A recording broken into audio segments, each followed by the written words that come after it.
Kita langsung aja nih bahas aturan baru dari PPATK yang lagi rame banget.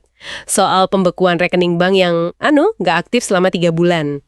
Sumber kita kali ini agak unik ya. Ada kutipan dari konten audio satir gitu sama komentar penulis independen.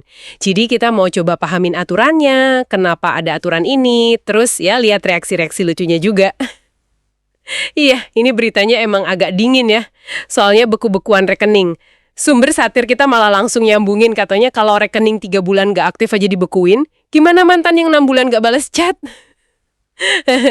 Tapi oke, serius dikit.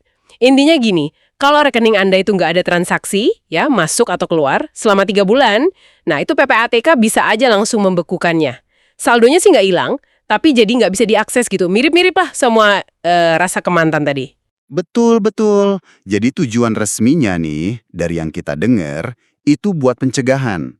Otoritas kan khawatir ya, rekening yang tidur atau nggak aktif ini disalahgunain buat kejahatan, kayak pencucian uang misalnya. Jadi ya ini langkah preventif biar rekening kosong nggak jadi alat buat yang ilegal-ilegal. Tapi, nah ini menariknya, sumber satir kita langsung mempertanyakan fokusnya gitu loh. Nah iya, ini bagian serunya dari sumber satir itu.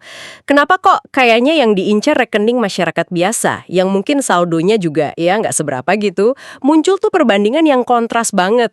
PPATK curiganya transaksi narkoba, padahal kita paling banter ya transaksi buat beli nasi Padang, gitu kan? Jadi kritik utamanya lebih ke prioritasnya, kenapa kok fokusnya ke rekening receh, bukan yang nilainya fantastis yang mungkin lebih beresiko. Malah dibalas, oh, itu lebih mencurigakan. Iya, jelas ini sindiran ya, tapi nangkep satu hal penting. Ada persepsi di masyarakat kalau kebijakan ini kayaknya kurang pas sasarannya. Atau malah, gimana ya, lebih ngerepotin orang biasa dibanding target utamanya. Bener juga ya. Jadi ini bukan sekedar lucu-lucuan, tapi kayak cerminan gimana kebijakan itu dilihat dari bawah. Ada kesan, ya agak nggak adil, atau fokusnya kurang pas gitu. Tepat sekali. Persepsi publik ini kan penting ya. Dan ini nyambung juga sama keresahan yang diungkap penulis Mix 212 di sumber kita. Dia kayak bertanya-tanya gitu. Apa jangan-jangan dengan fokus ke hal teknis kayak rekening beku ini, kita malah jadi abai sama isu yang lebih gede.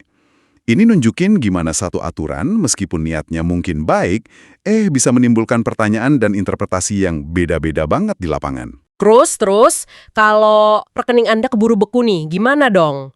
Sumber kita jelasin, katanya perlu ngajuin permohonan pembukaan kembali. Biasanya sih lewat formulir online gitu, terus ada verifikasi data. Abis itu, ya nunggu. Bisa 5-20 hari kerja katanya. Nah, sumber satir kita lagi-lagi komen soal nunggu ini. Ya, mirip-mirip lah sama lamanya nunggu kepastian dari, gebetan. Biar nggak repot kena beku, ada saran praktis juga nih dari sumber.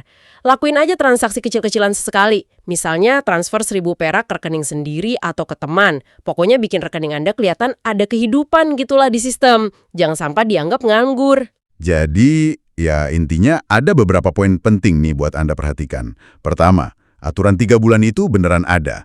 Kedua, ada prosesnya kalau udah terlanjur beku. Dan ketiga, penting juga buat lihat gimana aturan ini diterima sama dikomentarin publik. Ya, termasuk lewat humor atau kritik tadi.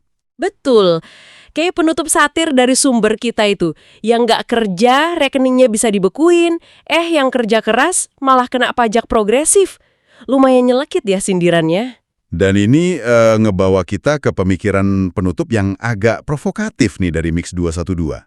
Dibilang, dulu yang dibekuin itu es batu, sekarang rekening. Besok-besok mungkin akal sehat rakyat juga bakal ikut dibukuin. Ini pertanyaan buat kita renungkan bareng-bareng ya. Sejauh mana sih aturan-aturan teknis kayak gini, sengaja atau enggak, bisa mempengaruhi cara kita mikir logis, atau ya cara kita pakai akal sehat buat nyikapi macam-macam hal di kehidupan sehari-hari. Wah, pertanyaan bagus tuh buat jadi bahan pemikiran Anda di rumah. Oke deh, terima kasih ya udah nyimak kupasan kita kali ini. Tetap kritis dan mungkin ya nggak ada salahnya juga sih ngecek riwayat transaksi di m-banking Anda abis ini. Hehehe, sampai jumpa.